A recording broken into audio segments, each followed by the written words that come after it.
ನಮಸ್ಕಾರ ಸ್ನೇಹಿತರೆ, ನಾನು ನಿಮ್ಮ ಕಲಾವಿದ ಬಾಬು ಸಂಜೀನ್ ಪರಿಸರ ಸ್ನೇಹಿ.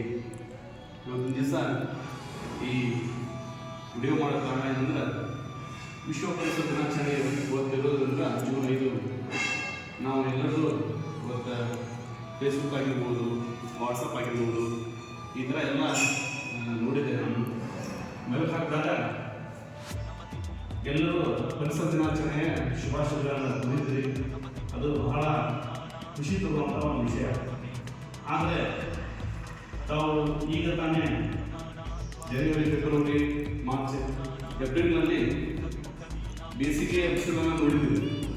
ಯಾವ ರೀತಿ ಇತ್ತು, ನಮಗೆಲ್ಲರಿಗೂ ಯಾವ ರೀತಿ ತೊಂದರೆ ಆಗಿತ್ತು, ನಮ್ಮ ತಂದೆ ತಾಯಿಗಳಿಗೆ, ಸಹೋದರರಿಗೆ, ಮಕ್ಕಳಿಗೆ, ಅದನ್ನು ಅರಿತುಕೊಂಡು ಇವತ್ತು ನಾವು ಕೇವಲ ಫೇಸ್ಬುಕ್ನಲ್ಲಿ ಆಗಿರ್ಬೋದು, ವಾಟ್ಸಪ್ ಆಗಿರ್ಬೋದು, ಒಂದು ಇಮೇಜನ್ನು ರೆಡಿ ಮಾಡಿ ವಿಶ್ವ ಪರಿಸರ ದಿನಾಚರಣೆ ಶುಭಾಶಯ ಕುಡಿಯೋದ್ರಿಂದ ಮಾತ್ರ ಆಗೋಲ್ಲ.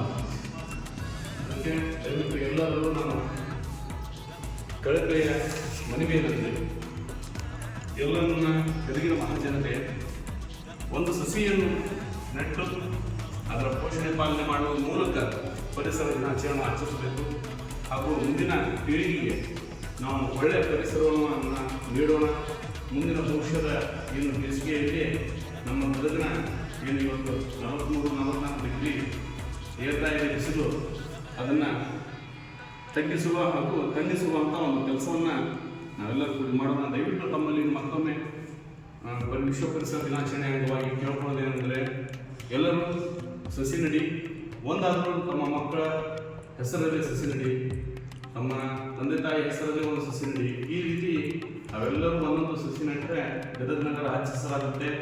ಇಲ್ಲಿಯ ತಾಪಮಾನ ಕೂಡ ಒಂದು ಹತೋಟಿಗೆ ಬರುತ್ತೆ ಅಂತ ಹೇಳ್ತಾ ನಮಗೆಲ್ಲರಿಗೂ ನಾನು ವಿಶ್ವ ಪರಿಸರ ದಿನಾಚರಣೆಯ ಶುಭಾಶಯಗಳನ್ನು ಕೋರುತ್ತಾ ನಾನು ಒಂದೆರಡು ಮಾತು ಮಾತಾಡಲಿಕ್ಕೆ ಇವತ್ತು ಬಹಳ ಖುಷಿ ಅನಿಸ್ತಾ ಇದೆ. ಪರಿಸರ ದಿನಾಚರಣೆ ನೋಡಿ, ಪರಿಸರ ಇಲ್ಲ ಅಂದರೆ ಇವತ್ತು ಎಲ್ಲ ಪ್ರಾಣಿ ಪಕ್ಷಿಗಳಿಗೆ ಮಳೆ ಇಲ್ಲ, ಬೆಳೆ ಇಲ್ಲ ಅಂತೇಳಿ ನಾವು ವಿಚಾರಿಸುತ್ತೆ. ಹಾಗೂ ಮುಂದಿನ ಒಂದು ಭವಿಷ್ಯದಲ್ಲಿ ಬಹಳ ಪಶ್ಚಾತ್ತಾಪ ಪಡುವಂಥ ಪರಿಸ್ಥಿತಿ ಉಂಟಾಗಬಹುದು. ಅದಕ್ಕೆ ಎಲ್ಲರೂ ಒಂದೊಂದು ಸಸ್ಯವನ್ನು ನೋಡುವ, ಪರಿಸರ ಸಂರಕ್ಷಣಾ, ಪರಿಸರ ಚೆನ್ನಾಗಿದ್ದರೆ ನಾವು ಚೆನ್ನಾಗಿರ್ತೀವಿ. ಹಸಿರೇ ಉಸಿರು. ಜೈ ಕರ್ನಾಟಕ.